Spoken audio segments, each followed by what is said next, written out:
Well, hey everybody, how you doing? Yeah, it's not Tuesday, it's not Friday, it is Saturday, but we have a mail call. And it's from England, and so we're going to open it up, see what we got.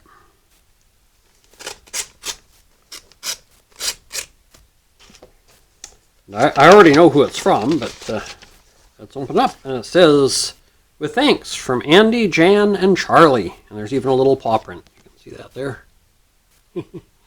And it's from MFA, Full-Time RVing.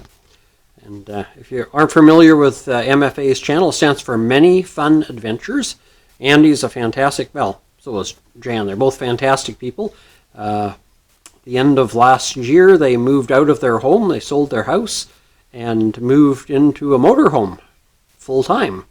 And so up until the lockdown because of coronavirus, they've been traveling around the British Isles and doing some fantastic vlogging and drone. Andy's a great drone pilot and puts up wonderful drone footage and different areas of England. So if you don't know MFA, Many Fun Adventures, please check them out. You can see that's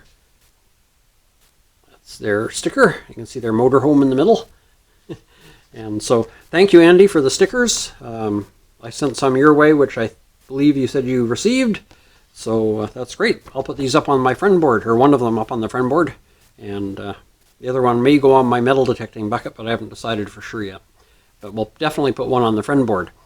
So, well, since I have your attention, I thought maybe you'd enjoy a short story.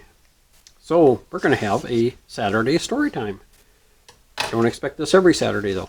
Do you ever wonder about radio? Now, of course, everything's mostly TV and internet and that, but it all probably started back with the telegraph and then the wireless telegraph. Let's have a look. Don't touch that dial.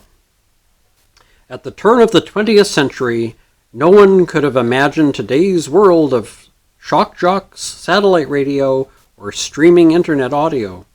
The idea of wireless communication was as foreign as the thought that humans would one day blast off into space.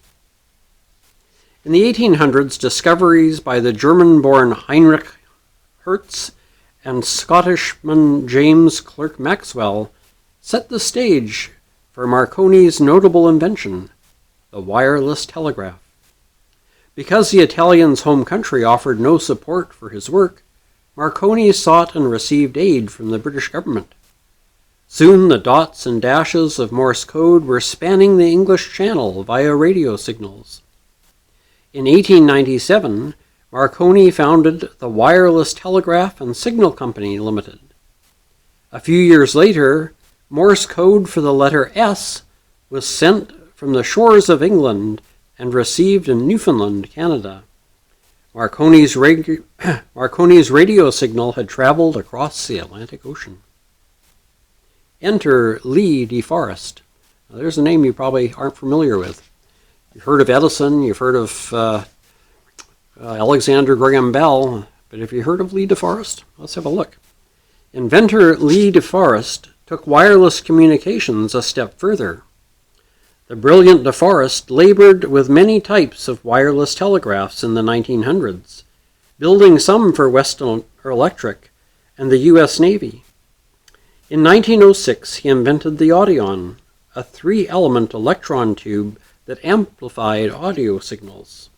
The Audion was an improvement over the 2-element device patented by Sir John Ambrose Fleming in 1904. The Audion was capable of transmitting Morse code and, more importantly, voice farther than ever before. Initially, wireless transmissions were used strictly as communication for business or military operations.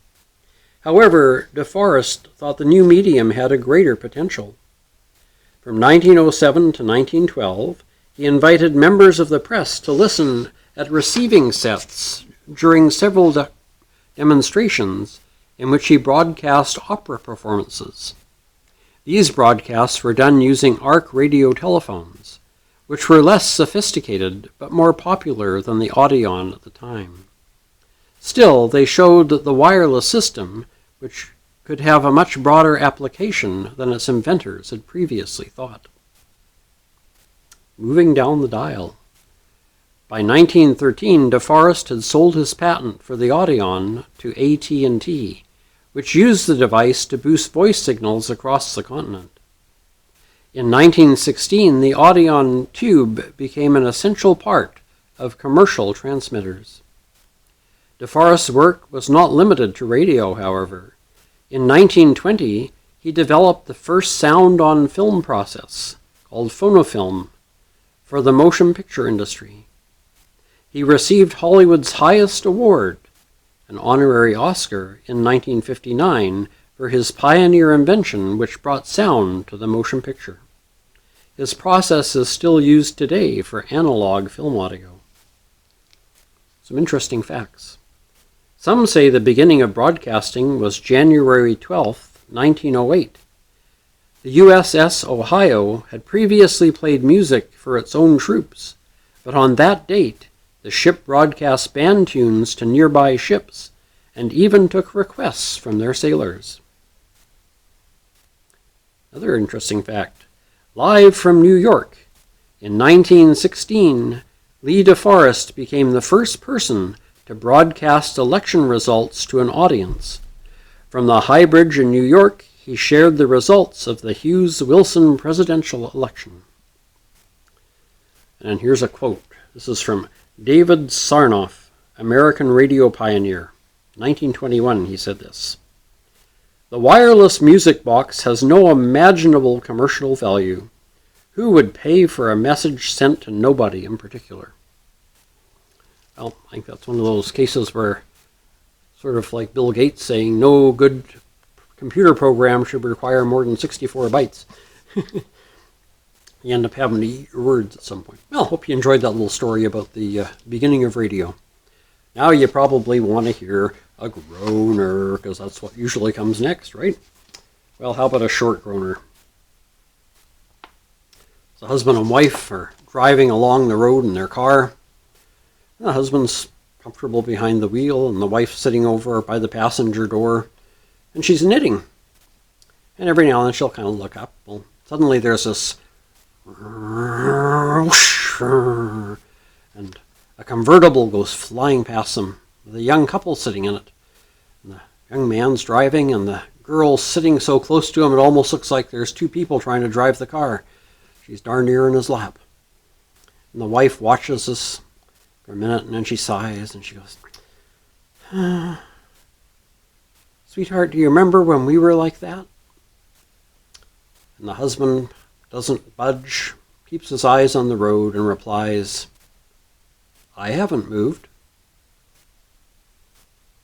There you go. Some food for thought too, huh?